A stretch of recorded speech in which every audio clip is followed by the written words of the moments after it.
Beredar video yang menampilkan wanita tanpa busana berjoget-joget di jendela sebuah hotel ketika para pemuda di luar gedung tengah menabuh genderang dan meneriakkan yel-yel membangunkan sahur. Aksi wanita goyang striptis tersebut terekam video amatir yang viral di beberapa media sosial pada Kamis 21 April 2022. Hal tersebut seperti yang diunggah akun Instagram @andreli_48. Dalam akun Instagram itu menjelaskan lokasi pengambilan video tersebut diduga berada di salah satu hotel daerah Subang, Jawa Barat.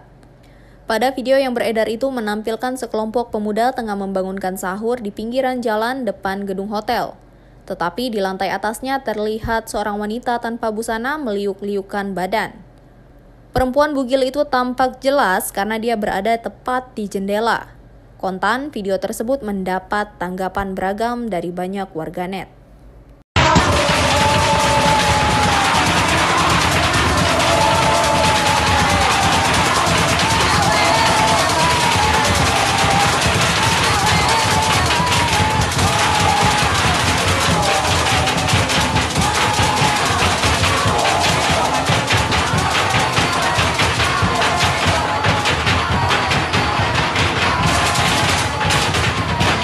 Terima kasih sudah nonton. Jangan lupa like, subscribe, dan share ya.